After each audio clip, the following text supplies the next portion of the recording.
दोस्तों, ये कहानी है एक गरीब लड़की की जिसके अपने माँ बाप उसे एक सर्वेंट की तरह ट्रीट करते थे। लोगों की बेरहम बातों ने उसे एक जिंदा लाश बना दिया था। लेकिन एक दिन उसकी जिंदगी में प्रिंस कैरोस की एंट्री होती है। क्या प्रिंस के आने के बाद मैरी इस नर्क से बाहर निकल पाएगी? आइए इस एनिमे को मिलकर देखते हैं। एनिमे की शुरुआत एक लड़की से होती है जो वेडिंग ड्रेस में अपने सपनों के राजकुमार का हाथ पकड़कर कहती है, मैं उस आदमी से शादी कर रही हूँ जिसने मेरी बड़ी बहन को प्रपोज किया था। इसके बाद हमें फ्लैशबैक का सीन दिखाया जाता है जिसमें एक लड़की बता रही होती है शेड्रेन परिवार की दो बेटियां हैं। बड़ी बेटी एनास्टेशिया बहुत ही सुंदर और सुनहरे बालों वाली, बिल्कुल एक प्रिंसेस की तरह है। छोटी बेटी मैरी लंबी और बदसूरत, बिल्कुल एक लड़के की तरह है, ऐसा उनके बाप का कहना है। मैरी सुबह सुबह उठती है, कुएं से पानी निकालती है और सारा दिन घर के काम करती है। शाम में वो डिनर रेडी करती है और सब घर वालों के खाने के बाद बचा कुचा खाना उसे खाने को मिलता है। और रात में वो अपने बाबा का अकाउंट्स का काम करती है। लेकिन कल मैरी का बर्थडे है और इसी वजह से वो बहुत ज्यादा खुश है। अगले दिन बर्थडे पार्टी में बहुत ज्यादा मेहमान आए थे। सभी बहुत ही अमीर और राजघराने के लोग थे। उनका छोटा भाई एनास्टेशिया से कहता है, आप बहुत ही प्यारी लग रही हैं। जबकि दूसरी ओर मैरी ने सिर्फ एक सिंपल सा ड्रेस पहना होता है। तभी उनका बाप सबके सामने कहता है, आज के इवेंट की असली स्टार है मेरी बेटी एनास्टेशिया। मैरी ये देखकर बहुत दुखी होती है। असल में उसकी बर्थडे तो एक बहाना था। इस इवेंट का असली मकसद तो एनास्टेशिया के लिए अमीर लड़का ढूंढना था। मैरी उस इवेंट से भाग जाती है और चांदनी रात में एक फाउंटेन के सामने आकर बैठ जाती है। आखिर मैं इतनी बदसूरत क्यों हूँ? तभी वहाँ एक लड़के की एंट्री होती है। वो पोलाइटली पूछता है, मुझे माफ कीजिएगा मिस, यहाँ बर्थडे पार्टी कहाँ पर हो रही है? वो लड़का मैरी को देखकर एक मेड समझता है, लेकिन उसकी मेड तुरंत बताती है शेड्रेन फैमिली की एक ही मेड है, 60 साल की एक बूढ़ी औरत। ये लड़की जरूर उन दोनों बेटियों में से एक होगी। प्रिंस उससे तुरंत माफी मांगता है। उसके शाही कपड़ों को देखकर मैरी कहती है, आप जरूर इप्सेंड्रो स्टेट के राजकुमार होंगे। वो उसे उनके कल्चर के बारे में और भी बताती है। प्रिंस उसकी नॉलेज को देखकर हैरान रह जाता है। तभी मैरी को अपने बाप की वो बात याद आती है, किसी अजनबी के सामने एक लड़की का नॉलेज शेयर करना शर्मिंदगी होती है, इसलिए वो तुरंत उसे माफी मांगती है। इतनी शर्मिंदगी से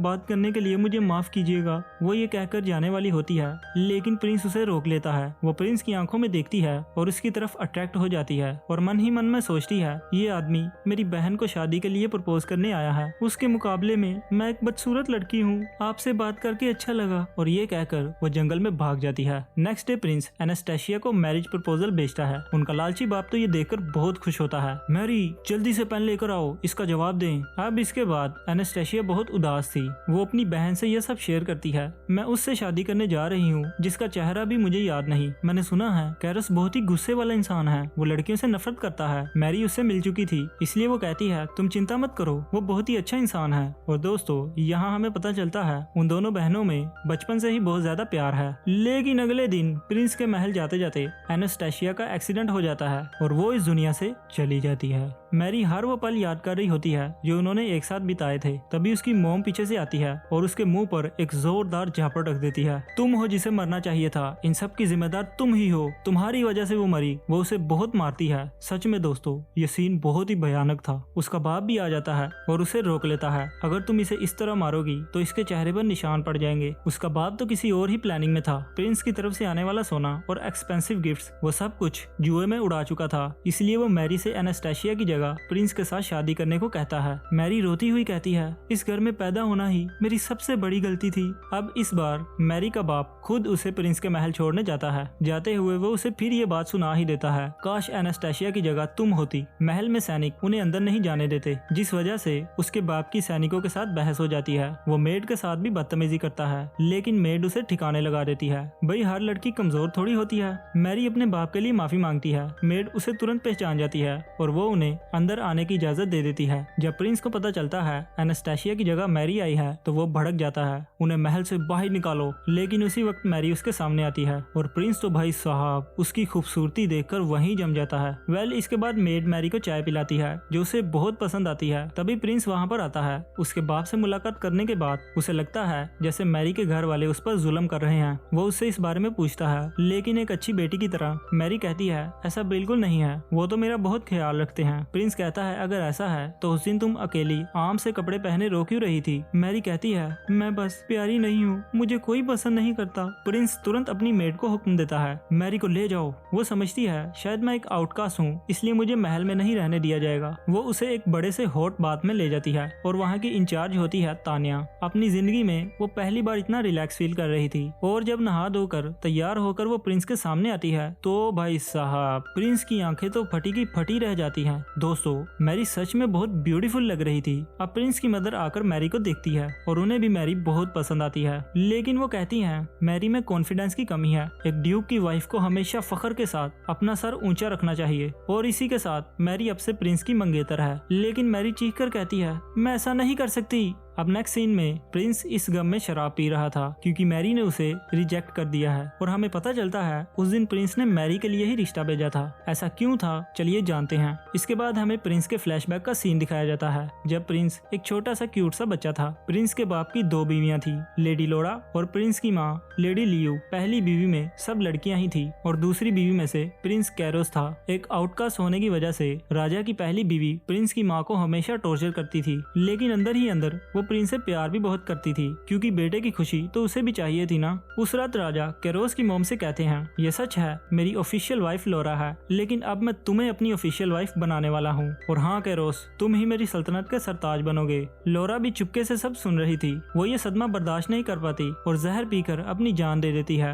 उसकी मौत के बाद लियू को राजा की ऑफिशियल वाइफ का दर्जा दे दिया जाता है। उसकी माँ को एक रखेल से ज्यादा और कुछ नहीं समझा जाता था। इसी वजह से वो प्रिंस को साथ लेकर अपने किंगडम वापस आ गई थी और यहाँ अपनी मेहनत के बलबूते पर प्रिंस अपना मुकाम दोबारा हासिल कर लेता है। यही वजह है प्रिंस को हमेशा नोबेल हाई स्टेटस फैमिली से नफरत है। इसके बाद प्रिंस अपने दोस्त के महल पार्टी पर आया होता है। वहाँ पर उसका दोस्त बताता है शेड्रन फैमिली को तो तुम जानते ही हो, उन्होंने एक बर्थडे पार्टी ऑर्गेनाइज की है। उन्होंने ये इनविटेशन सभी अमीर लड़कों को भेजा है क्योंकि वो चाहते हैं कोई अमीर लड़का आए और उनकी बेटी को पसंद कर ले। प्रिंस के बाप का बर्ताव उसकी माँ के साथ बिल्कुल ठीक नहीं था। इसी वजह से उसे बचपन से ही शादी पर भरोसा ही नहीं था, लेकिन वो फिर भी चाहता था उसे कोई अच्छी और प्यार करने वाली बीवी मिले। और इसी तरह उसकी मुलाकात मैरी से होती है। मैरी उसे पहली नजर में ही बहुत पसंद आ जाती है। वो भागता हुआ सीधा उसके बाप के पास जाता है। आपकी बेटी कहाँ पर है? उसका बाप तो शराब के नशे में टल्ली हुआ कहता है वो रही, शादी करोगे उससे? प्रिंस जब उसे देखता है तो कंफ्यूज हो जाता है। उसे लगता है जिसे वो बाहर मिलकर आया है उसका नाम एनास्टेशिया है और जो ये अंदर है इसका नाम मैरी है। प्रिंस उसे हर जगह ढूंढता है लेकिन उसे वो कहीं भी नहीं मिलती, इसलिए वो अपने महल जाता है और एनास्टेशिया के लिए शादी का प्रपोजल भेज देता है। वो इसका वेलकम करने के लिए बहुत सारी तैयारियां करता है, लेकिन जैसे ही उसे पता चलता है वो तो रास्ते में ही चल बसी। उसका दिल टूट जाता है। वो अपने आप को कमरे में बंद कर लेता है। अब प्रेजेंट में सीन वहीं पर शिफ्ट होता है जहां प्रिंस मैरी के ना करने के गम में शराब पी रहा था। मेड उसे कहती है आपने उसे देखते साथ ही अपना मुंह मोड़ लिया था और आपने उसे कहा था ले जाओ इसे यहाँ से। ऐसा लग रहा था जैसे आप उससे बहुत ही गुस्सा हैं। एक लड़की होने के नाते मैं जानती हूँ मैरी समझती है आप उससे नफरत करते हैं। प्रिंस कहता है अगर मैं ये अंडरस्टैंडिंग क्लियर कर दूं तो क्या वो मेरी वाइफ बनने को तैयार हो जाएगी? मेड कहती है मैं नहीं जानती, लेकिन ये याद रखिए प्यार आपको उससे हुआ है, उसे आपसे नहीं। प्रिंस जोश में आ जाता है और कहता है चलो सब ठीक करते हैं। अब नेक्स्ट सीन में प्रिंस मैरी के कमरे में आता है। प्रिंस कुछ बोले उससे पहले ही मैरी तुरंत बोल पड़ती है मुझे माफ कीजिएगा, ये सब कुछ बहुत जल्द हुआ, मुझे कुछ समझ नहीं आया इसलिए मैंने ऐसा कर दिया। प्रिंस कहता है अरे अरे अरे नहीं, वो मैं हूँ जिसे माफी मांगनी चाहिए। लेकिन जैसे ही मैरी उसकी आंखों में देखती है प्रिंस की तो शर्म के मारे वहीं फट जाती है। फिर मेड लात मारकर उसे याद दिलाती है। प्रिंस सभी बातों को क्लियर करता है मैं तुमसे नफरत नहीं करता और उस रात के लिए माफी भी मांगता है जब उसने उसे मेड समझा था। मैरी कहती है मैं बहुत ज्यादा चौंक गई थी इसलिए मैंने आपका प्रपोजल रिजेक्ट कर दिया था। मुझे पता है ये मेरी ड्यूटी है और मुझे इसे पूरा करना है। मेरे डैड ने कहा था तुम्हें अपनी बहन की पोजीशन लेनी होगी। यहाँ पर दोस्तों मैरी ये समझ रही थी कि प्रिंस एनास्टेशिया से प्यार करता है और वो सिर्फ उसे शादी के लिए मनाने की कोशिश कर रहा है। प्रिंस उसे बताने ही वाला था मैं तुमसे प्यार करता हूँ, लेकिन मैरी के पेट में चूहे दौड़ रहे थे इसलिए सब खाने के लिए डाइनिंग टेबल पर आ जाते हैं। अब डाइनिंग टेबल पर प्रिंस आखिर उसे उसे बता ही देता है, उस रात जब मैंने तुम्हें पहली बार देखा मैं पहली ही नजर में तुम्हारे प्यार में डूब गया, लेकिन तुम दोनों बहनों के नाम की कंफ्यूजन की वजह से वो लेटर एनास्टेशिया को दे दिया गया। मैरी उसका यकीन नहीं करती, उसे लगता है प्रिंस ये सब सिर्फ उससे शादी करने के लिए कह रहा है। वो कहती है मैं जानती हूँ प्रिंस के लिए शादी करना एक ड्यूटी है, आपको मेरी फीलिंग्स की चिंता करने की कोई जरूरत नहीं है। प्रिंस कहता है Mary I love you. Mary वहीं जम जाती है, चुप खामोश। प्रिंस कहता है तो ठीक है, अगले 3 महीने में हमारी इंगेजमेंट सेरेमनी है, तब तक के लिए तुम महल में अपनी लाइफ एंजॉय करो। मैरी कहती है माफ कीजिएगा, मैं अपने घर जाना चाहती हूँ ताकि मैं बाबा को बता सकूँ मैं प्रिंस को सेटिस्फाई करने में पास हो गई हूँ। उन्हें डर था कि कहीं आप मुझे वापस न भेज दे। भाई कैसे माँ बाप है यार इसके। प्रिंस तो दोस्तों अपना सर पकड़कर वहाँ से चला जाता है। मेड उसे कहती है आपको अपने घर वालों से मिलने की इजाजत नहीं है, बल्कि खुद आपके घर वालों को आपसे मिलने आना चाहिए। वैसे मैं आपसे एक बात पूछ सकती हूँ, आपको ऐसा क्यों लगता है कि आप बदसूरत हो? मैरी कहती है ऐसा मेरे माँ बाप का मानना है, लेकिन मेड उसे बताती है अपने आप को मिरर में देखकर बताइए क्या आप बदसूरत हैं? मैरी जब अपने आप को देखती है तो उसे अपने ऊपर यकीन नहीं आता, ये वाकई में मैं हूँ। नेक्स्ट मॉर्निंग जब मैरी उठती है वो देखती है प्रिंस ने उसकी देखभाल के लिए 2 मेड्स रख दी हैं, लीजा और हना। मैरी उससे पूछती है कि आप लोग भी रॉयल फैमिली से हैं, जिसके जवाब में वो दोनों कहती हैं नहीं, हम दोनों शाही कमांडर की बेटियां हैं। वो मैरी से बहुत सख्ती से बात करती हैं, जिससे उसको लगता है ये दोनों उसके माँ बाप की तरह हैं। तभी वहाँ पर मियो आती है और कहती है मैरी आपका ब्रेकफास्ट रेडी है। इसके बाद मैरी टेबल पर इतना सारा खाना देखकर कहती है क्या मैं ये सब खा पाऊंगी? अगर मैं ये ना खा पाई तो ये सब वेस्ट हो जाएगा। वो मेड को भी साथ खाने के लिए कहती है, लेकिन मेड कहती है एक सर्वेंट को मास्टर के साथ खाने की इजाजत नहीं है। मैरी को खाना बहुत पसंद आता है, वो दबा दबा कर खाने लगती है। कुछ ही देर में उसका पेट फुल हो जाता है। इसके बाद मेड उसे ड्रेसिंग रूम में ले जाती है, जहाँ एक से बढ़कर एक खूबसूरत ड्रेसेस लटकी होती हैं। फिर मैरी एक येलो ड्रेस चूज करती है जो उस पर बहुत प्यारी भी लगती है। इसके बाद मियो महल की दूसरी साइड पर मैरी को एक हाउस दिखाती है जहाँ पर वो रहने वाली है। महल का ये हिस्सा बहुत ही प्यारा था। वहाँ मैरी को थॉमस भी नजर आता है। वो उससे अपने फादर के बिहेवियर के लिए माफी मांगती है। थॉमस थोड़ा हैरान होता है, आपको मेरा नाम याद है? मैरी उसके नाम की हिस्ट्री बताने लगती है। वो कहती है आप उन लोगों के खानदान से हैं जिन्होंने लोहव आइलैंड डिस्कवर्ड किया था। थॉमस उसके नॉलेज को देखकर बहुत इम्प्रेस होता है और उसके करीब आ जाता है, लेकिन मियो उसे एक लात मारकर ठिकाने लगा देती है। मास्टर की फियोंसे को टच करने की इजाजत किसी को नहीं, समझ गए? वेल वहाँ पर पुरानी और रेयर चीजों को देखकर मैरी कहती है क्या ये सब प्रिंस का कलेक्शन है? मियो कहती है ये सब यहाँ काम करने वाले सर्वेंट्स की चीजें हैं। मैरी कहती है आप भी रॉयल परिवार से हैं, जिसके जवाब में मियो कहती है मैं एक अनाथ बच्ची थी, मुझे बताया गया मैं उन्हें एक सड़क पर पड़ी मिली। यहाँ पर सभी सर्वेंट्स डिफरेंट नेशनलिटी होल्डर्स हैं। हमारे मास्टर हमारी काबिलियत देखकर हमें चुनते हैं, हमारा ओरिजिन देखकर नहीं। अब रात में जब लीजा मैरी को चाय देती है, मैरी कहती है क्या मुझे चाय में डालने के लिए थोड़ा दूध मिल सकता है? वो दोनों उस पर बहुत हंसती हैं, क्या ब्लैक टी में दूध? भला ऐसा कौन करता है? इसके बाद बेडरूम में मैरी सोच रही थी क्या कैरोस अभी तक काम में बिजी होंगे। दूसरी ओर प्रिंस भी यही सोच रहा था। उम्मीद है मैरी महल में एंजॉय कर रही होगी। तभी उसका बटलर उसे कहता है आपको कल बहुत सारी मीटिंग्स अटेंड करनी है, जिसे सुनकर प्रिंस रोने लगता है। आखिर मैं कब घर जाऊंगा? नेक्स्ट मॉर्निंग ब्रेकफास्ट में मैरी मियो से पूछती है ये सब्जियां आप कहाँ पर स्टोर करते हैं? मियो कहती है ये बिल्कुल फ्रेश होती हैं और सीधा गार्डन से तोड़कर लाई जाती हैं। मैरी को याद आता है कैसे वो अपने घर में खेतों में काम किया करती थी। इसके बाद वो खेतों में आती है, वो सीडिंग देखने की जिद करती है। गार्डनर उन्हें अंदर आने की इजाजत दे देते हैं, लेकिन पीछे खड़ी मेड्स आपस में बातें करती हैं। शायद इसे पता नहीं गार्डन में जाते ही ये मिट्टी और कीड़ों से लथपथ हो जाएगी। मैरी को उनका ये बर्ताव बहुत ही रूड लगता है, इसलिए वो गार्डन में नहीं जाती। अब इसके बाद रात में उसे नींद नहीं आ रही थी। वो पानी पीने बाहर जाती है। कैरोस वहाँ पर पहले ही बैठा था। वो आज बहुत लेट घर आया था, इसलिए वो डिनर कर रहा था। वो मैरी को देखकर कहता है इन 4 दिनों में तुम तो और ज्यादा खूबसूरत हो गई हो, जिसे मैरी का दिल बहुत तेज धक धक करने लगता है। वेल इसके बाद शेफ खाना लेकर आता है। मैरी उस सूप को पीते ही कहती है इससे मजे का सूप मैंने आज तक कभी नहीं पिया। लेकिन साथ में खड़ा शेफ रोने लगता है आप झूठी तारीफ क्यों कर रही हैं? मैं जब भी खाना बनाता हूँ आप पूरा फिनिश नहीं करती। मैरी कहती है नहीं नहीं नहीं ऐसा नहीं है, मुझे खुद खाने को वेस्ट करना बहुत बुरा लगता है। प्रिंस मियो से कहता है क्या तुमने पूछा नहीं मैरी को क्या पसंद है? वो कहती है चाहे ड्रेस हो या खाना। मैरी ने किसी चीज को नापसंद किया ही नहीं। फिर प्रिंस कहता है मैरी चिंता मत करो। टोपो बहुत जल्द रोने लगता है और वो उससे ये भी पूछता है क्या लीजा और हाना तुम्हारा ख्याल रख रही है ना? मैरी हमेशा की तरह जवाब देती है हाँ, वो मेरे साथ बहुत अच्छी हैं। प्रिंस कहता है अगर तुम्हें कोई चीज भी पसंद ना आए तो मुझे बता देना। मैरी सोचती है बचपन से ही मेरे पर चीजें थोप दी गई, मेरी पसंद नापसंद कभी पूछी ही नहीं गई। इतने में प्रिंस कहता है मैरी मैं तुम्हें हर वो चीज दूंगा जो तुम चाहोगी। वो दोनों बहुत क्लोज होने लगते हैं, पर तभी वहाँ पर मियो आती है। इंटरप्ट करने के लिए माफ कीजिएगा, मैं कैंडेलिक लेकर आई हूँ। दोस्तों ये एक ऐसी डिवाइस है जिसके नीचे आग लगती है। आग पानी को गर्म करती है और पानी की भाप से ऊपर चाय का फ्लेवर इनहेंस होता है। अब ये मैंने आपको क्यों बताया, जिसका आपको आगे चलकर ही पता चलेगा। वेल प्रिंस कहता है ये चाय लोगों को करीब लाती है। वो रोमियो जैसी लुक्स देते हुए पूछता है प्लीज मैरी मुझे अपने बारे में बताओ ना।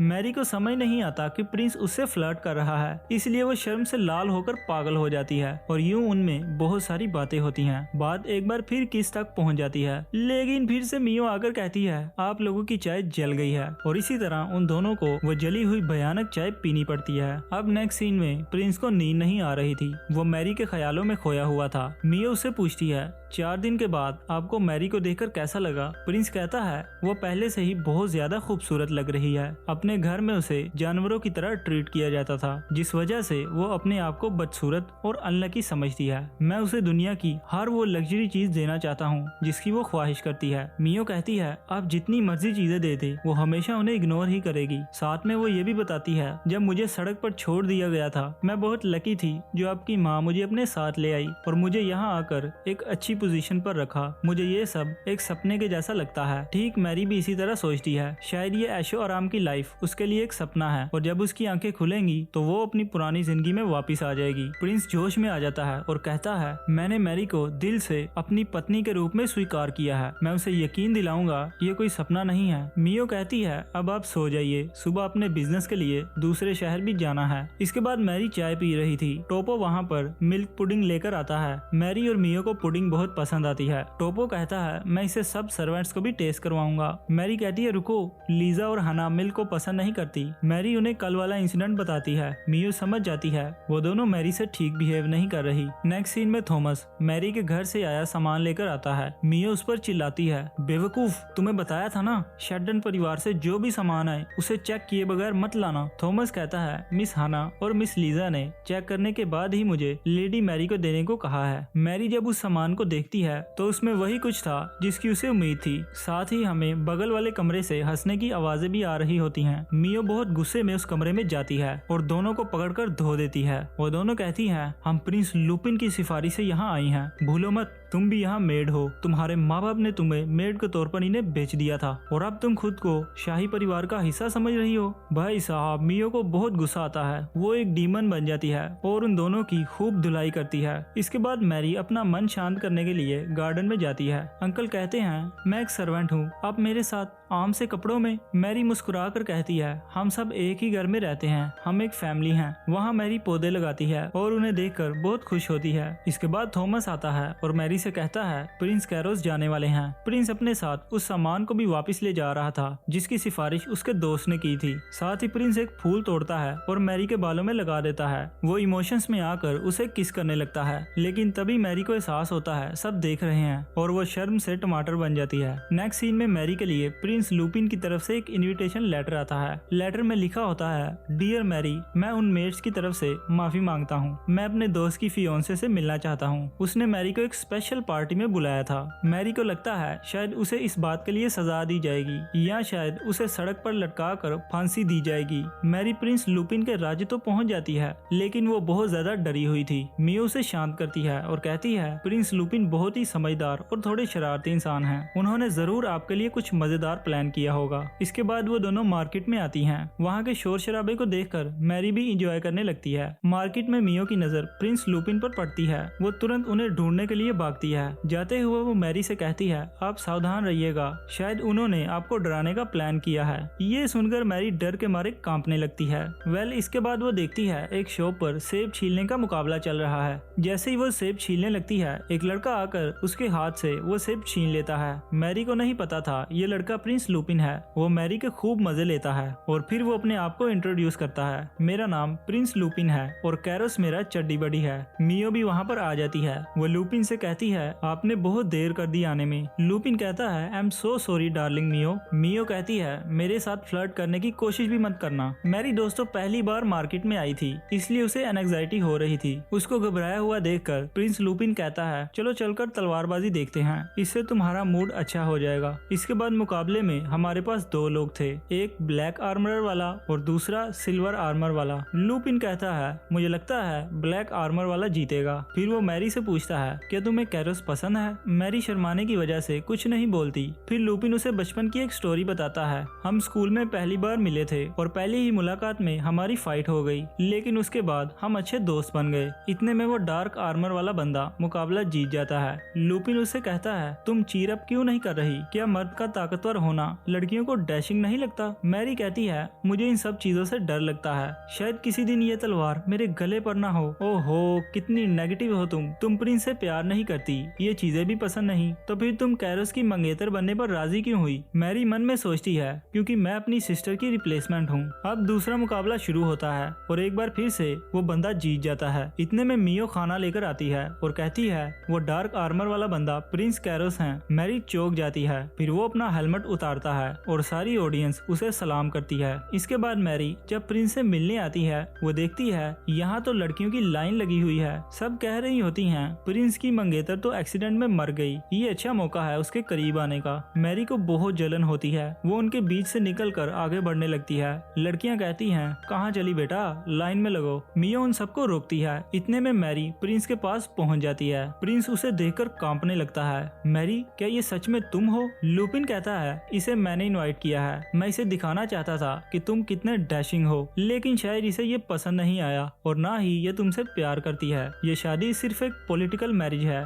लुपिन कहता है, सच सच बताना मैरी, एंगेजमेंट से पहले तुम जानती भी थी प्रिंस कैसा इंसान है? प्रिंस को ये सब सुनकर बहुत गुस्सा आ जाता है। वो लुपिन का कॉलर पकड़ लेता है। लुपिन कहता है, ये गुस्सा मैदान में आकर दिखा, अब हम स्कूल के बच्चे नहीं रहे। प्रिंस कहता है, तो ठीक है फिर, अब यही सही। दोस्तों कमेंट्स में बताइए कि लुपिन ऐसा क्यों कर रहा है। मैरी रोने लगती है। वो प्रिंस से कहती है, वो सही कह रहा है, अब दोनों प्लीज मेरी वजह से मत लड़िए। प्रिंस उसके आंसू पोंछता है और कहता है, उसे तुम्हें एक्सेप्ट करना ही होगा, चाहे इसके लिए मुझे अपने दोस्त के साथ लड़ना ही क्यों ना पड़े। वो उससे गुड लक किस मांगता है, जिससे इसका कॉन्फिडेंस और बूस्ट हो जाता है। इसके बाद दोनों बैटल फील्ड में उतर जाते हैं। क्राउड जोश में आ जाता है। कैरोस कहता है, अपना हेलमेट पहन लो, तुम बहुत जख्मी होने वाले हो। लुपिन कहता है, तुम्हें भी हेलमेट पहन लेना चाहिए क्योंकि तुम्हारी नाक कटने वाली है। दोनों में कड़ा मुकाबला होता है। दोस्तों ये बहुत ही कमाल का सीन था। दोनों की तलवारें उनके हाथ से गिर जाती हैं और आखिर में प्रिंस अपने एक जोरदार पंच से इस फाइट को जीत लेता है। मैरी पूरे क्राउड में सबसे ज्यादा ऊंची आवाज से कहती है, आपने कर दिखाया। सभी लोग उसी को ही सुन रहे थे, इसलिए वो शर्मा जाती है। इसके बाद प्रिंस पूरे क्राउड के सामने उसे उठा लेता है और ऐलान करता है, मैं कैरोस ग्रेनेडो मैरी शेल्डन से शादी करने वाला हूँ। सारा क्राउड बहुत खुश होता है और उन दोनों को कांग्रेचुलेट करता है। इसके बाद शाम में मैरी उसी सेब वाले आदमी के पास आती है। मैं इस सेब छीलने वाले चैलेंज को दोबारा करना चाहती हूँ, लेकिन इस बार फिर उसका सेब कोई छीन लेता है। प्रिंस कैरोस, चलो ये साथ में करते हैं। वहाँ पर लुपिन भी आ जाता है। प्रिंस उसे भी एक सेब थमा देता है। मैरी ये मुकाबला जीत जाती है क्योंकि वो बचपन से ही सब्जियां छीलने में माहिर है। फिर प्रिंस लुपिन से कहता है, चाहे मैरी मुझसे प्यार ना करती हो, लेकिन उसके साथ गुजरा हर दिन मेरे लिए बहुत खास है। जब मैं कल के बारे में सोचता हूँ तो ऐसा लगता है जैसे हम करीब आ रहे हैं। मैरी उसकी तरफ बहुत प्यार भरी नजरों से देखती है। लुपिन कहता है, आखिर इसमें इतना इम्प्रेस होने वाली क्या बात थी? मैरी लुपिन का भी शुक्रिया अदा करती है क्योंकि उसने ये सब इसलिए किया था ताकि वो प्रिंस की क्वालिटीज को जान सके। लुपिन कहता है, हाँ हाँ। वो सेब का एक बाइट लेता है और उसके दांत टूट जाते हैं। ये सब प्रिंस ने किया था, उसने चुपके से उसे प्लास्टिक का सेब दे दिया था। लुपिन उस पर बहुत गुस्सा होता है और वहाँ से चला जाता है। अब इसके बाद प्रिंस और मैरी एक दूसरे को अलविदा कहते हैं। प्रिंस अपने काम के लिए निकल जाता है और मैरी घर वापस जाने लगती है, लेकिन उससे पहले मैरी वापस मुड़कर कैरोस के गाल पर किस करती है और अपना चेहरा छुपाकर वहाँ से भाग जाती है। दोस्तों अब मैरी भी प्रिंस को पसंद करने लगी थी। लुपिन की मेहनत रंग लाई। दूसरी ओर प्रिंस भी मैरी के घर से आए वो लेटर्स पढ़ता है जिसमें उसके माँ बाप ने गालियों के अलावा और कुछ नहीं लिखा था। प्रिंस मियो से कहता है क्या मैरी वाकई में उनकी बेटी है, इस बात का पता लगवाओ। अब नेक्स्ट मॉर्निंग मैरी जब उठती है वो देखती है उसका ख्याल रखने के लिए एक नया बटलर आ गया है। उसके साथ उसकी ग्रैंड डॉटर भी थी। वो बहुत ही ज्यादा क्यूट और लवली थी। मैरी को भी वो बहुत ज्यादा पसंद आती है। आज प्रिंस ने महल आना था इसलिए वो अपने आप को बहुत ज्यादा तैयार करती है, लेकिन जब प्रिंस के बारे में सोचती है तो उसका दिल धक धक करने लगता है और उसका चेहरा लाल हो जाता है। अब प्रिंस आ जाता है। मैरी उसका वेलकम करने के लिए दौड़ती हुई जाती है। Welcome home Carolus. वो बिना कुछ कहे उसे गले लगा लेता है और कहता है तुम पहले से बहुत ज्यादा सुंदर लग रही हो। मैरी को लगता है शायद ये मुझे टीज कर रहे हैं। इसके बाद रात में मैरी बेड पर लेटी सोच रही थी, मैंने अपनी पूरी जिंदगी सिर्फ काम ही किया है बिना किसी से कोई उम्मीद लगाए, लेकिन यहाँ सब लोग बहुत ही अच्छे और काइंड हैं। क्या मैं यहाँ फिट हो पाऊंगी? इसके बाद वो उस किताब को पढ़ती है जिसे वो टेंशन के वक्त पढ़ा करती थी, लेकिन उस किताब के सारे पेज फट गए थे। इसलिए वो ग्राहम के साथ लाइब्रेरी में किताब की कॉपी लेने आती है, लेकिन लाइब्रेरी में प्रिंस की मॉम पहले से ही मौजूद थी। मैरी उन्हें बताती है मैं अपनी बुक ठीक करने के लिए आई हूँ। असल में प्रिंस की मॉम यहाँ पर अपना काम करती है। वो लेटर लिखती थी और रिसर्च वगैरह भी किया करती थी। वो मैरी से कहती है मैं लिखने में अच्छी नहीं हूँ, मुझे वर्ड्स को लिखने में बहुत दिक्कत होती है। मैरी कहती है अगर आपकी इजाजत हो तो क्या मैं आपके लिए लिख सकती हूँ। वो बहुत ज्यादा खुश होती है और पूछती है क्या तुम्हें इप्सेंडो लैंग्वेज आती है। मैरी उन्हें बताती है मैं अपने घर में भी बाबा का काम किया करती थी और लेटर्स भी लिखा करती थी, इसलिए मुझे बहुत से देशों की भाषा आती है। यहाँ पर मैरी उन्हें ये नहीं बताती कि वो पढ़ी लिखी है, क्योंकि उसके बाप के मुताबिक किसी अजनबी को ये बताना बेइज्जती है। लेडी लियू मैरी की हैंड राइटिंग को देखकर उससे बहुत ज्यादा इंप्रेस होती है और उसकी तारीफ करती है। मैरी ये सुनकर जोर जोर से रोने लगती है, क्योंकि उससे हर किसी ने काम ही करवाया था, कभी उसकी तारीफ नहीं की थी। वो मैरी के आंसू पहुँचती है और कहती है मैं बहुत खुश हूँ कि तुम मेरे बेटे की पसंद हो। लेकिन मैरी चुप होने की बजाय बच्चों की तरह और तेज रोने लगती है। अब नेक्स्ट सीन में मियो कैरो से कहती है मैंने इस बात की इन्वेस्टिगेशन कर ली है, उनकी फैमिली का चाइल्ड अडॉप्शन का कोई रिकॉर्ड नहीं, मैरी उनकी ही बेटी है। प्रिंस कहता है तो फिर क्यों वो लोग उसके साथ एक मेड से भी ज्यादा बुरा सलूक करते हैं। प्रिंस को यकीन नहीं आ रहा था। वो कहता है क्या हॉस्पिटल में उनका बच्चा चेंज तो नहीं हो गया था। मियो कहती है वो बहुत छोटा हॉस्पिटल था जिसके कमरे में सिर्फ एक ही बेड था, तो ऐसा होना नामुमकिन है। साथ में वो प्रिंस को मैरी के घर से आया एक लेटर भी देती है जिसमें लिखा था तुम्हारा बाप मरने वाला है, प्लीज एक बार घर आ जाओ। प्रिंस कहता है ये जरूर उनकी एक चाल होगी, क्योंकि मैरी ये सुनकर घर वापस चली जाएगी। मैं उसे इस महल में बंद भी नहीं कर सकता, मुझे उसे प्रोटेक्ट करना ही होगा। नेक्स्ट सीन में प्रिंस की मॉम मैरी को नोबेल लोगों से मिलने के मैनर्स सिखा रही थी। प्रिंस देखता है वो मैरी पर कुछ ज्यादा ही दबाव बना रही हैं, इसलिए वो उन पर नाराज होता है, लेकिन वो कहती है इतना ओवर प्रोटेक्टिव बनने की जरूरत नहीं है, मैरी को भी पूरा हक है अपने आप को बेहतर करने का, उसने मुझे ये सब खुद करने को कहा है। वो बहुत ही समझदार लड़की है। इतने में मैरी कहती है हाँ मैं लकड़ियाँ काट काट कर बड़ी हुई हूँ, ये हाथ एक लकड़हारी के हैं। प्रिंस हैरान रह जाता है, वो बचपन से ही कितनी मेहनती है। फिर आखिर प्रिंस उसे उसके घर से आया वो लेटर दे ही देता है। वो कहता है तुम्हें टेंशन लेने की जरूरत नहीं, मैं तुम्हारे साथ। लेकिन इतने में मैरी कहती है मुझे पता है ये सब झूठ है, ये मेरे बाबा की हैंड राइटिंग है। जो बंदा बिस्तरे मरग पर है वो लेटर कैसे लिख सकता है। मुझे पता है वो मुझसे काम करवाना चाहते हैं, क्योंकि किसी मुलाजिम को रखना उनके लिए बहुत ही महंगा है। प्रिंस बहुत खुश होता है, मैरी तुम बहुत ही समझदार हो गई हो। अब नेक्स्ट सीन में चाय पर सभी मैरी की तारीफ कर रहे थे। प्रिंस कहता है वो सभी को अपनी फैमिली मान चुकी है, कहीं मैं पीछे तो नहीं रह गया मैरी। लेकिन तभी वहाँ पर टोपो केक लेकर आ जाता है। जब दूसरी बार वो बात करने लगता है तो वहाँ पर मियो आ जाती है। वो प्रिंस की उतरी हुई शक्ल को देखकर समझ जाती है और उन दोनों को अकेला छोड़ देती है। अब इसके बाद प्रिंस मियो को कुछ पैसे देता है और कहता है थॉमस को साथ ले जाओ और इस बात का पता लगवाओ। असल में मैरी के छोटे भाई ने एक लेटर लिखा था, बड़ी बहन घर आ जाइए, एनास्टेशिया भी वापस आ गई है, हम सब आपका इंतजार कर रहे हैं। मियो कहती है डिटेल इन्वेस्टिगेशन से पता चला है उस रात एनास्टेशिया के साथ रोबरी हुई थी, जिसके दौरान उसकी गाड़ी दरिया में गिर गई, जहाँ से आज तक कोई वापस नहीं आ सका। उसका बचना मुश्किल था, लेकिन पॉसिबल है कि वो अब भी जिंदा हो। और इसी बात का पता लगवाने के लिए मियो थॉमस के साथ उनके घर जा रही है। दूसरी ओर हमें दिखाया जाता है एक औरत एक लड़की के बालों में कंघा फेर रही है और कह रही है एनास्टेशिया मेरी प्यारी बच्ची। दोस्तों आगे बहुत ही मजा आने वाला है, तो बने रहिए आखिर तक। अब इसके बाद मियो एक बार में बैठकर थॉमस को बता रही थी 2 माह पहले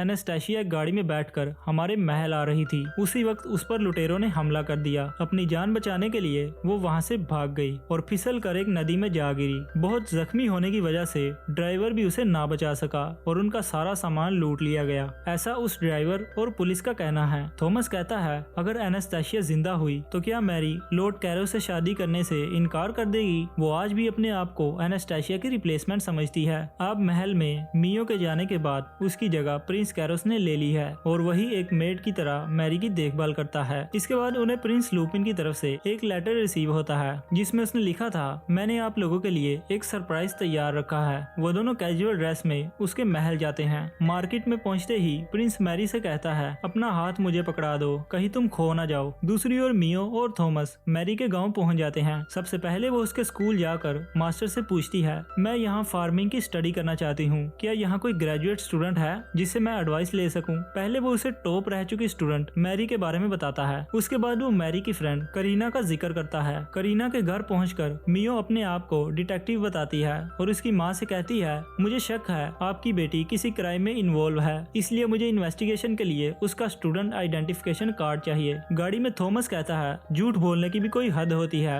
लेकिन मियो कहती है इससे बड़ा झूठ तो अब शुरू होगा, तुम भी अपनी असली पहचान छुपा कर रखना और जैसा मैं कहूँ वैसा ही करना। जैसे ही वो मेंशन पहुँचते हैं, शेल्डन फैमिली की बूढ़ी मेड उन पर चिल्ला पड़ती है, अगर तुम लोग यहाँ पर कर्ज वसूल करने आए हो तो दफा हो जाओ यहाँ से। लेकिन मियो कहती है मैं मैरी की फ्रेंड करीना हूँ और ये है मेरा फियोंसे हेनरी। वो उसे करीना का स्टूडेंट कार्ड दिखाती है। मेड उन पर यकीन कर लेती है। इसके बाद वो लोग मैरी का रूम देखते हैं जहाँ वो रहती थी। वो किसी कबाड़ खाने से कम नहीं था। मियो पूछती है मैरी इतना हार्डवर्क क्यों करती थी? मेड कहती है क्योंकि वो एक खूबसूरत लड़की थी जिसका मकसद सिर्फ काम करना था। उसके पैदा होते ही किसी ने उससे प्यार नहीं किया, सब उसे बदसूरत ही कहते थे, सिर्फ उसकी ग्रैंड माँ साशा को छोड़कर। तभी वहाँ बैरन आता है। मियो अपने आप को मैरी की दोस्त बताती है। बैरन कहता है ये पहली बार है जब मैरी की किसी दोस्त ने यहाँ विजिट किया है, ये तो सिर्फ स्टोर रूम है, आओ मैं तुम लोगों को मेंशन दिखाता हूँ। बैरन उसे एनास्टेशिया का रूम दिखाता है। वो उन्हें एक लाइब्रेरी ले आता है जिसके साथ वाले कमरे से हमें एनास्टेशिया की मॉम की उससे बातें करने की आवाजें आ रही थी। तभी वहाँ पर बैरन आता है और कहता है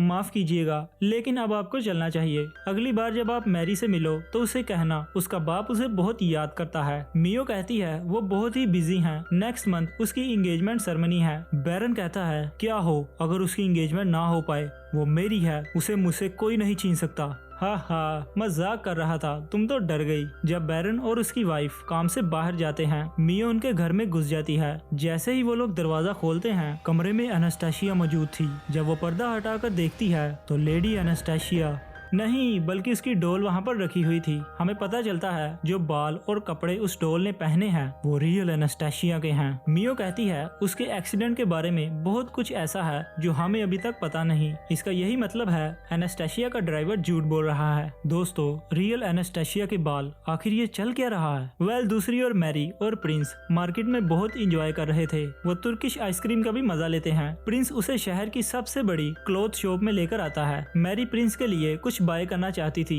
लेकिन प्राइस को देखकर उसकी आंखें फट जाती हैं। वेल प्रिंस उसे हंसाने के लिए एक स्टूडेंट यूनिफॉर्म बाय कर लेता है। शॉप के बाहर मैरी को एक लड़का आवाज देता है। उसे ये आवाज सेम टू सेम एनास्टेशिया की जैसी लगती है। जब वो पीछे मुड़कर देखती है तो वो एक अजनबी लड़का होता है। वो लड़का उसका हाथ पकड़कर उसके साथ बदतमीजी करने लगता है। तभी प्रिंस कैरोस आता है और उसे कॉलर से पकड़कर उसकी बैंड बजा देता है। वो मैरी से कहता है तुम्हारे साथ तो ये बहुत दफा हुआ होगा है ना? मैरी कहती है ऐसा कुछ नहीं है, जब मैं स्कूल में थी तो सभी लड़के मेरे पर सिर्फ हंसते थे और मेरा मजाक बनाते थे। प्रिंस कहता है लेकिन तुम तो बहुत खूबसूरत हो, कोई लड़का भी तुम्हें कभी ना करे। वो कहती है नहीं मैं बदसूरत हूँ, मेरे बालों और कपड़ों को हमेशा बेकार कहा जाता रहा। तब प्रिंस को समझ आता है अच्छा तो ये बात है। बैरन नहीं चाहते थे उसकी खूबसूरती का दुनिया वालों को पता चले, यहाँ तक कि उन्होंने मैरी को भी ये बात छुपाने पर मजबूर कर दिया था। वो मैरी का हाथ पकड़कर कहता है बैरन जितनी मर्जी कोशिश कर ले लेकिन मैं मैरी को झुकने नहीं दूंगा।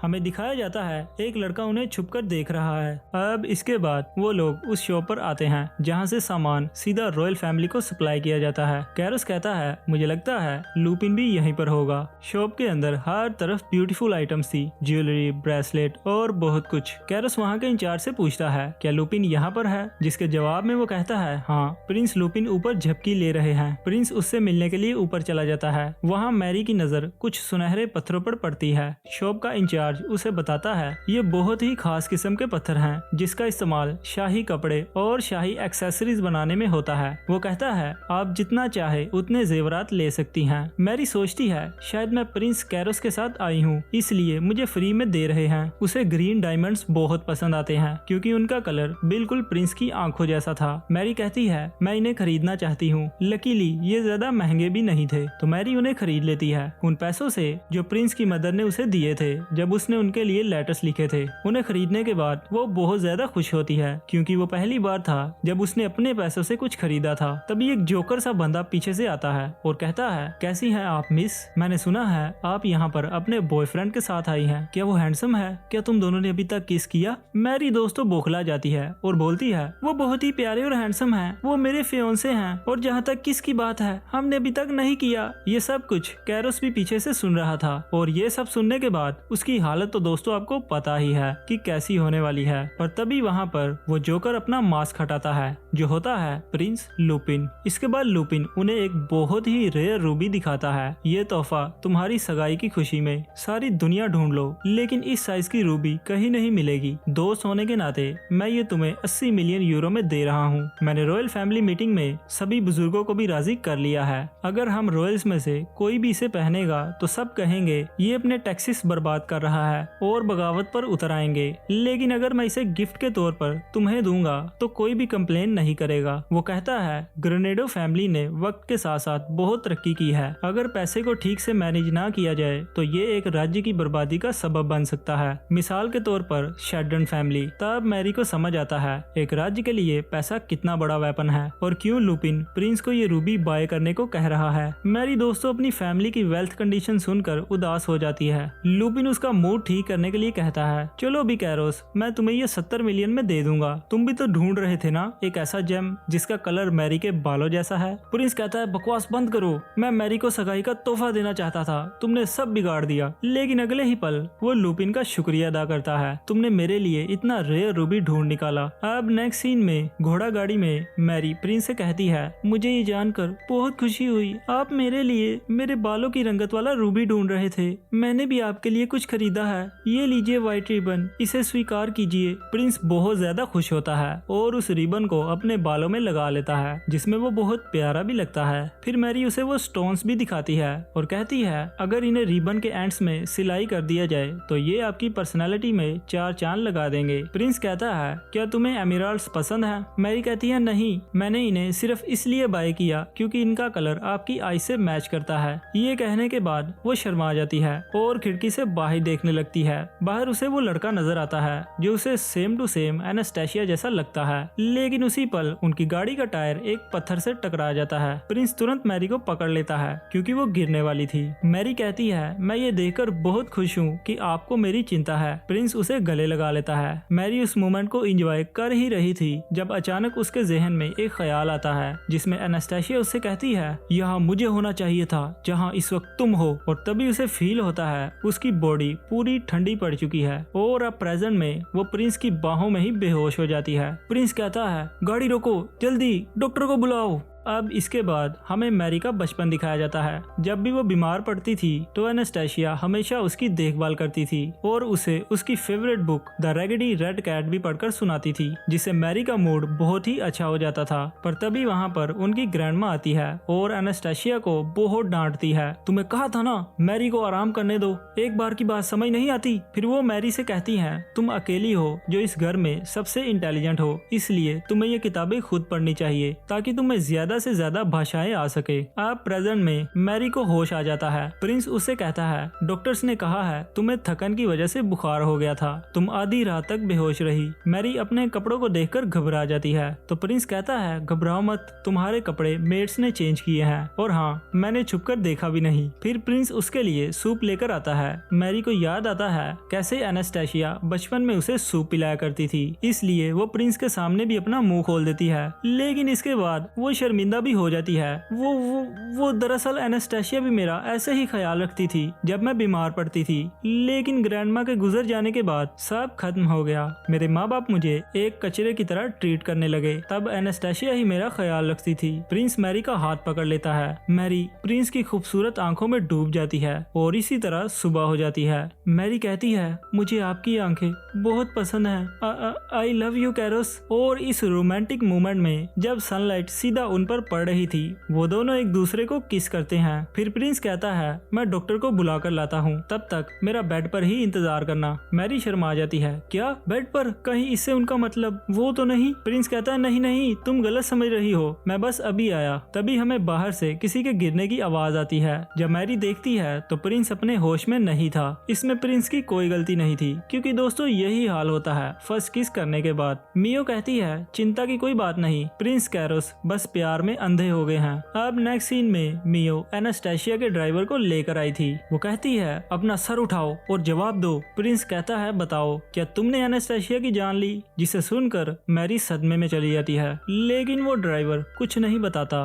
तभी गार्डनर को बुलाया जाता है। हमें पता चलता है वो ड्राइवर और गार्डनर दोनों एक ही गांव से हैं। वो गार्डनर कहता है, मास्टर ने तुम्हें यहाँ सजा देने के लिए नहीं बुलाया। उनकी मदर ने जबरदस्ती उनकी शादी एनास्टेशिया के साथ फिक्स कर दी थी। तुम्हारी वजह से ये नहीं हो पाई, इसलिए मास्टर तुम्हें एनास्टेशिया को मारने के लिए मुआवजा देना चाहते हैं। एक पल के लिए मैरी घबरा जाती है, लेकिन फिर वो समझ जाती है कि शायद प्रिंस सच बुलवाने के लिए ऐसा कर रहे हैं। इस शहर में तुम पैसे ही कमाने आए हो ना, वो तुम्हें यहाँ अपना ड्राइवर भी रख लेंगे। वो ड्राइवर जैकोब लालच में आ जाता है और सब कुछ सच बता देता है। मैं उस दिन सबसे अच्छी सवारी लेकर आया था, लेकिन बैरन ने मुझे कहा मैं सिर्फ इसकी हाफ पेमेंट ही कर सकता हूँ। मेरे पास कोई और रास्ता नहीं था, तो मैं भी चल पड़ा। वो अपने कोलीग से कहता है, ये कितना अजीब है ना, छोटी बेटी घर में नौकरानियों की तरह रहती है और बड़ी बेटी को अब्रोड भेजा जा रहा है। रास्ते में उसने एनास्टेशिया से फ्लर्ट करना शुरू कर दिया और जब रात में वो नहा रही थी, उसने उसे चुपके से देखना शुरू कर दिया। यहाँ तक कि रात में सोते हुए भी उसने एनास्टेशिया को छूना शुरू कर दिया। एक रात जब वो रॉयल कैपिटल के बहुत करीब थे, ड्राइवर ने गाड़ी रोक दी और कहा, बारिश हो रही है, घोड़े थक गए हैं, क्यों ना हम थोड़ा आराम कर ले। हैवानियत उसके चेहरे से टपक रही थी।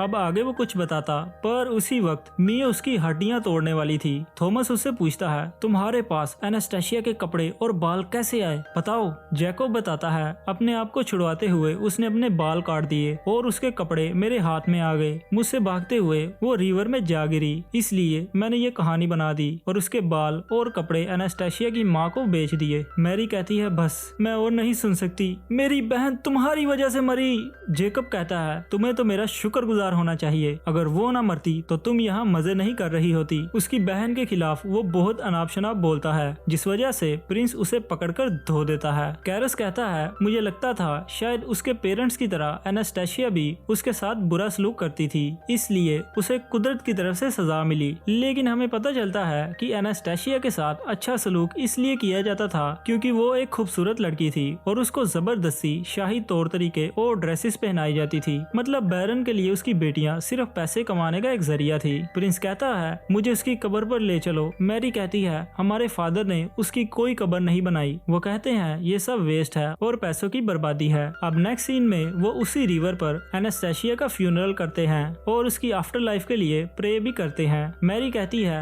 मेरी बहन का सपना था कि वो रॉयल कैपिटल में कपड़े डिजाइन करे। अब इसके एक हफ्ते बाद मैरी प्रिंस के रिबन में वो स्टोन्स सिलाई कर रही है और उसके साथ में प्रिंस मेडिसिन बॉक्स लेकर बैठा था। अगर मैरी को सुई चुभती है तो वो उसका तुरंत इलाज कर सके। साथ में बैठी प्रिंस की मोम सोचती है, मेरा बेटा तो एक वफादार कुत्ता बन गया है। वेल, इसके बाद वो अपने हाथों से उस रिबन को प्रिंस के बालों में लगाती है और बाकी सबको भी ब्रेसलेट गिफ्ट करती है, जिसे पाकर सभी बहुत ज्यादा खुश होते हैं। फिर प्रिंस की माँ उसे वो किताब देती है जो उस दिन फट गई थी और इसके साथ ही वो उसे एक और किताब देती है जिसमें उसकी ग्रैंड मदर की पूरी लाइफ हिस्ट्री लिखी होती है। वो एक बहुत ही बहादुर लेडी थी जिसने कई जंगें लड़ी और उस दौर में जब लड़कियों को कुछ नहीं समझा जाता था, उस लेडी ने अपनी एक अलग पहचान बनाई। सिर्फ 18 साल की उम्र में उसे 7 जुबानें आती थी। फिर प्रिंस कहता है, हमने बैरन को सगाई का इनविटेशन भेजा था, लेकिन उनकी तरफ से अभी तक कोई जवाब नहीं आया। प्रिंस की मोम कहती है, मुझे नहीं लगता वो सेरेमनी में आएगा। प्रिंस कहता है, वो बैरन ही था ना जो तुम्हें शादी के लिए यहाँ लेकर आया था, तो फिर वो ऐसा कैसे कर सकता है। मैरी कहती कहती है उनका मकसद सिर्फ मुझे आपको एक रात के लिए कंफर्ट देना था ताकि जो गिफ्ट आपने दिए थे वो उन्हें वापस न करने पड़े। कैरस को बहुत गुस्सा आता है। वो मन में सोचता है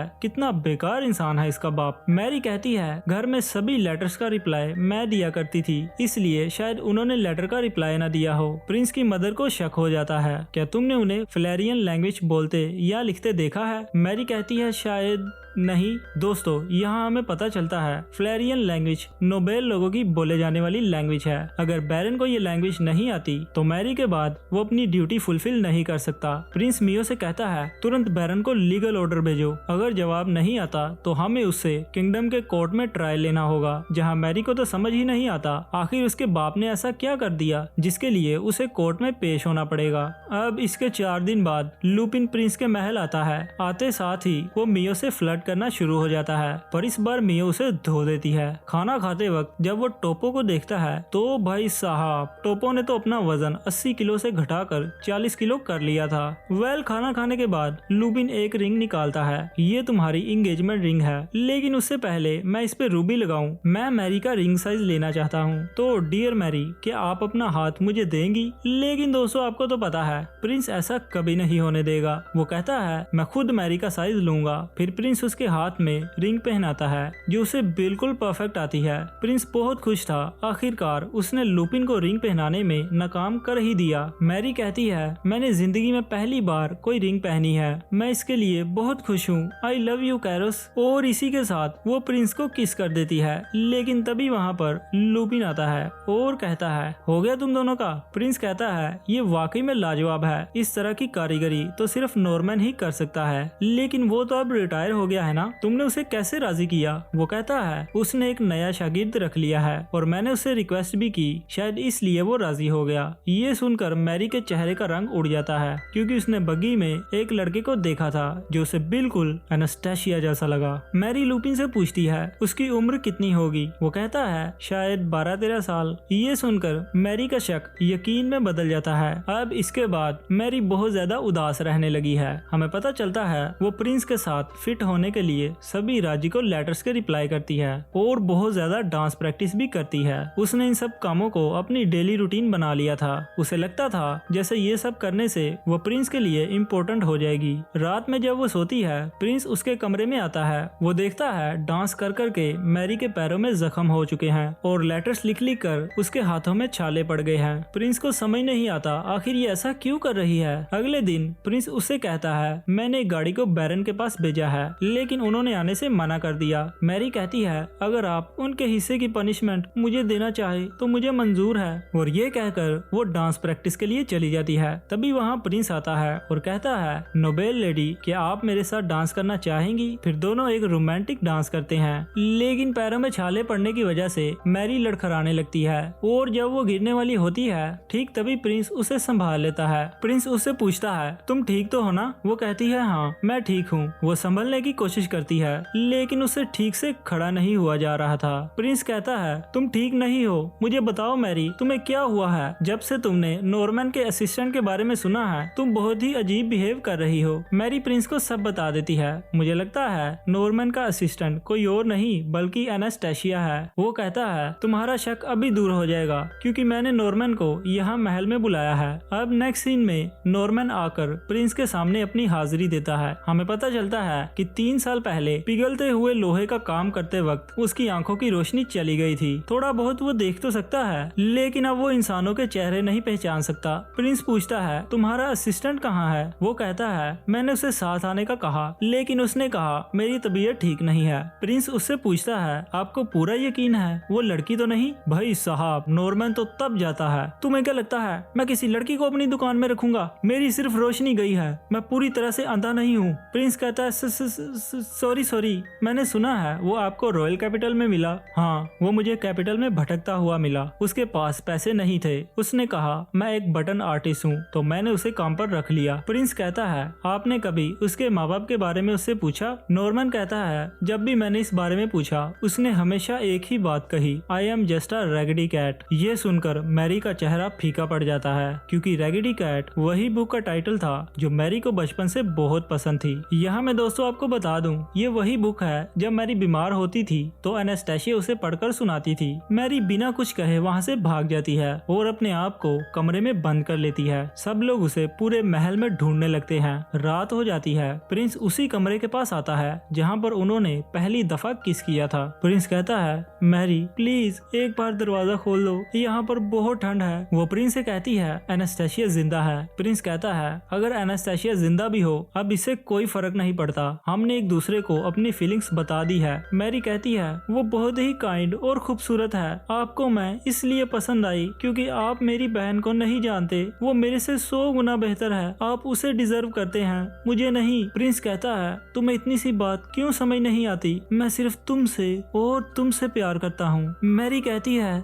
जो मुझ में आपको पसंद है वो मेरा खूबसूरत रूप है, ना कि वो बदसूरत रूप जो मैं असल में हूँ। प्लीज मुझे शेल्डन हाउस वापस जाने दे, तब आपको इस बात का यकीन हो जाएगा। प्रिंस कहता है, मैं तुम्हारी ये ख्वाहिश पूरी कर दूंगा, लेकिन याद रखना मेरा प्यार तुम्हारे लिए कभी कम नहीं होगा। अब नेक्स्ट सीन में मैरी मियो और प्रिंस को अलविदा कहती है। प्रिंस कहता है, मैरी एक बार फिर सोच लो, क्या तुम यही चाहती हो? मैरी कहती है, हाँ अब मुझे चलना चाहिए। प्रिंस कहता है, एक दिन मैं तुम्हारे पास जरूर आऊंगा। बग्गी में बैठकर मैरी सोच रही थी, उन सब ने मुझे बहुत प्यार दिया, मैं उन्हें गुड बाय भी नहीं बोलकर आई। तभी मियो कहती है, मास्टर ने मुझे निराश किया, उन्होंने आपकी थोड़ी देर की खुशी के लिए आपको जाने दिया, ये जाने बिना कि अलग होने के बाद आप दोनों कितना हर्ट होने वाले हो। मैरी सोचती है, क्या सच में यही मेरी खुशी है? मैंने अपने आप को तो दुख दिया ही, उसके साथ मैंने प्रिंस को भी बहुत हर्ट किया। उसी वक्त उसकी नजर उस ब्रेसलेट पर पड़ती है और उसे प्रिंस की आइज की याद आ जाती है। कैरस ने कितनी बार मुझे अपनी फीलिंग्स बताई, लेकिन मैंने क्या किया, उन्हें छोड़कर भाग गई। सच तो ये है मैं उनके बिना नहीं रह सकती। वो मियो से कहती है, जल्दी से गाड़ी महल ले चलो। मियो दोस्तों 320 की रफ्तार से वो गाड़ी को वापस ले चलती है। मैरी भागती हुई,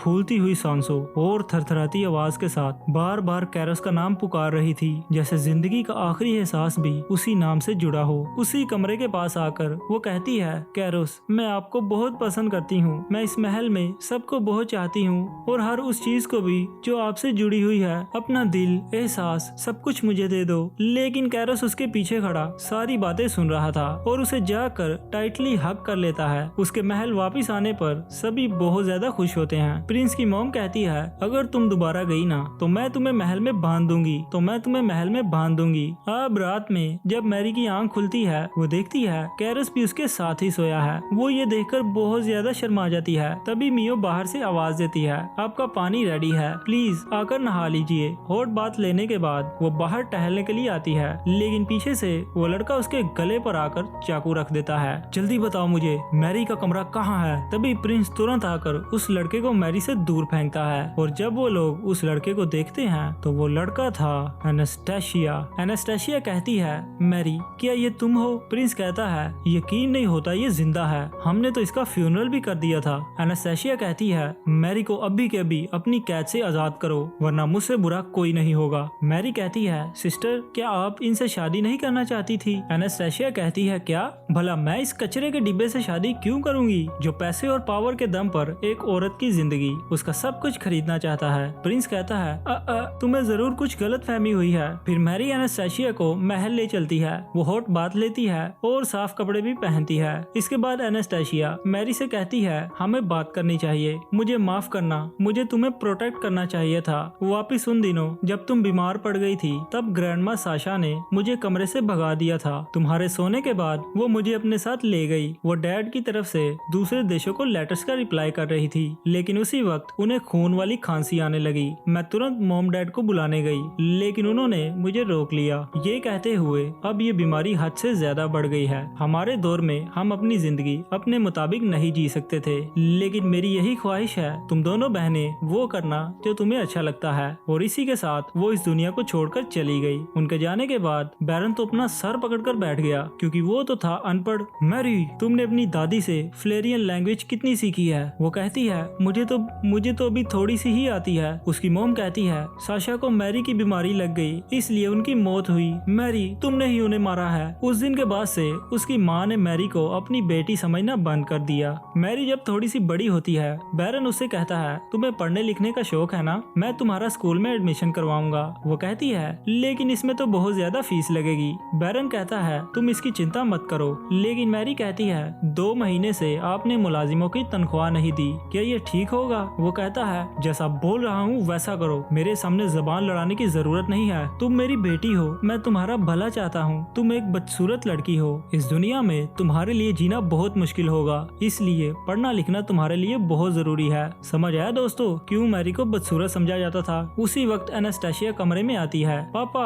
आप मैरी के साथ ऐसा क्यों कर रहे हैं? लेकिन उसी वक्त उसकी मॉम उसे पकड़ लेती है। उसका बाप कहता है सभी नौकरों की तनख्वाह तुम्हारी फीस में लग जाएगी, इसलिए तुम्हें घर आकर उनका भी काम करना होगा। और उस दिन से मैरी की नर्क वाली जिंदगी शुरू हुई। मैरी ने दिन रात बिना पलक झपकाए बस किया तो काम ही किया। और दूसरी ओर एनास्टेशिया को उसकी मॉम एक डॉल की तरह ट्रीट करती थी। उनके माँ बाप के लिए एनास्टेशिया के ब्लॉन्ड हेयर्स और ब्यूटीफुल ब्लू आईज सिर्फ एक पैसा हेटने का जरिया थी, ताकि कोई रईस ज्यादा उससे शादी कर ले। लेकिन इन सब के साथ उसे फैशन डिजाइनिंग करना बहुत पसंद था। उसका सपना है वो रॉयल कैपिटल में अपनी कपड़ों की एक दुकान खोले, लेकिन उसके माँ बाप के इरादों ने उसे घर में बंदी बनाकर रखा हुआ है। ये थी उन दोनों की लाइफ। अब इसके बाद उस रात ड्राइवर से बचने के लिए एनास्टेशिया ने दरिया में एक पत्थर गिरा दिया था, जिसे ड्राइवर को लगता है वो दरिया में गिरकर मर गई। वो वहाँ से भागकर एक घर के पास आकर गिर गई, लेकिन उसी पल वहाँ पर नॉर्मन आता है। एनास्टेशिया उसकी आंखों को देखकर ये जान जाती है ये आदमी ठीक से नहीं देख सकता, इसलिए वो उससे एक लड़के की आवाज में बात करती है। नॉर्मन उसे रात रुकने की इजाजत दे देता है, लेकिन सुबह उठकर जब वो देखती है नॉर्मन कपड़े बनाने का काम करता है, तो वो उससे कहती है मुझे अपना शागिर्द बना लें। वो कहती है मेरा सपना है मैं रॉयल कैपिटल में अपनी कपड़ों की दुकान खोलूं, इसी वजह से मैं यहाँ अपना फ्यूचर बनाने आई हूँ। नॉर्मन को ये जानकर बहुत खुशी होती है, और क्योंकि उसे भी एक शागिर्द की जरूरत थी, इसलिए वो उसे काम पर रख लेता है। इसी तरह एक दिन लुपिन नॉर्मन के पास आता है। उसी रूबी को वो नॉर्मन को देते हुए कहता है इस रिंग पर जो नाम लिखना है उसके स्पेलिंग इस फॉर्म पर लिखे हैं, क्या मैं आपके लिए इसे पढ़ दूं? लेकिन वो कहते हैं तुम चिंता मत करो, मेरे पास मेरा असिस्टेंट है। जब वो पढ़ती है उस रूबी का कलर ब्राइट के हेयर्स की तरह है, और उसके साथ लिखा मैरी शेडन का नाम भी पढ़ती है, तो उसे यकीन हो जाता है शायद मेरे बाप ने मैरी को मेरी जगह भेज दिया। इसके बाद नॉर्मन को प्रिंस की तरफ से बुलावा आया था, तो एनास्टेशिया उसके साथ नहीं गई। उसे लगता है मैरी के साथ वहाँ पर बहुत जुल्म हो रहा है। बड़ी बहन होने के नाते उसका फर्ज है कि वो उसे बचाए, इसलिए वो डिसाइड करती है वो उसे उस कैद खाने से बाहर निकालेगी। अब इसके बाद प्रेजेंट में एनास्टेशिया ये सब मैरी को बता रही थी। तभी प्रिंस वहाँ पर आता है और कहता है मेरा ख्याल है तुम लोग काफी देर बात कर चुके हो। एनास्टेशिया तुरंत उसके सामने आ जाती है दूर रहो, लेकिन मैरी प्रिंस का हाथ पकड़कर कहती है हम दोनों एक दूसरे से बहुत प्यार करते हैं। एनास्टेशिया कहती है मैरी ये तुम्हें धोखा दे रहा है। प्रिंस कहता है मेरे प्यार पर शक करना बंद करो, अगर मैं चाहता तो उसी दिन मैरी को अपनी पावर के दम पर घर से उठा लाता और शेड्रन फैमिली का सब कुछ बर्बाद कर देता। वो चिल्ला चिल्ला कर अपने प्यार को सच्चा साबित कर रहा होता है। उस दिन तुम दोनों के नाम की कंफ्यूजन की वजह से ये सब हो गया, लेकिन मैरी के लिए मेरा प्यार सच्चा है। जिसे सुनने के बाद एनास्टेशिया को थोड़ी तसल्ली होती है। वो कहती है अगर तुमने मैरी को रुलाया ना तो मैं तुम्हें छोड़ूंगी नहीं। एनास्टेशिया की आंखों में आंसू आ जाते हैं और वो मैरी से कहती है आखिरकार तुम्हें वो जगह मिल ही गई जिसके तुम लायक हो। अब नेक्स्ट सीन में मैरी एनास्टेशिया से कहती है शायद तुम्हें भी अब ये बात बता देनी चाहिए, जब ग्रैंडमा जिंदा थी तो फादर की तरफ से लेटर्स का रिप्लाई वो करती थी, और उनके जाने के बाद मैं डैड को फ्लैरियन लैंग्वेज नहीं आती, वो नोबेल लोगों की कम्युनल लैंग्वेज है, इसलिए उन्हें इस बात की सजा दी जाएगी। प्रिंस कहता है और साथ ही उन्होंने मैरी का गैर कानूनी तौर पर इस्तेमाल किया है और उस पर जुल्म भी किए। असल में मैरी के फादर का डिस्ट्रिक्ट प्रिंस की ही स्टेट में आता है, इसलिए प्रिंस उसे उसके लिए सजा देना चाहता है। लेकिन जाने से पहले वो मैरी से आखिरी बार पूछता है क्या तुम वाकई में ये करना चाहती हो? मैरी कहती है हाँ मैं चाहती हूँ कि मेरे पेरेंट्स सुधर जाएं और उन्हें उनके किए की सजा मिले। वेल दोस्तों आगे बहुत मजा आने वाला है, इसलिए बने रहिए आखिर तक। अब इसके बाद वो लोग मैरी के घर पहुँचते हैं। मेड दरवाजा नहीं खोलती। कैरोस लुपिन को इशारा करता है। लुपिन अपनी भयानक गाड़ी से उस दरवाजे को तोड़ देता है, जिसके साथ साथ वो मेड को भी हवा में उड़ा देता है। इसके बाद मियो हवा में उड़ते हुए जाती है और बैरन को बांध कर ले आती है। वो कहता है तुम खुद को समझते क्या हो, मुझे बंदी क्यों बना रखा है? जब मैरी गाड़ी से बाहर आती है वो बहुत ही ज्यादा प्यारी लग रही थी। जैसे कोई प्रिंसेस हो। उसका छोटा भाई उसे देखकर बहुत ज्यादा खुश होता है। लुपिन एनास्टेसिया से कहता है शायद ये लोग तुम्हें तो भूल ही गए हैं। वो लोग हॉल में बात करने जाते हैं, लेकिन मैरी की मॉम एकदम से लड़खड़ाकर गिर जाती है। वो मैरी को देखते ही कहती है मनहूस लाल बालों वाली, तुम फिर से आ गई। कैरोस कहता है ये सब अंधविश्वासी बातें हैं और कुछ नहीं। मैरी उसका सहारा बनने के लिए आगे आती है, लेकिन वो उसका हाथ पीछे कर देती है। इसके बाद हॉल में जाकर बैरन कहता है मैं यहाँ का लॉर्ड हूँ, तुम्हारी हिम्मत कैसे हुई मुझे डिसरिस्पेक्ट करने की।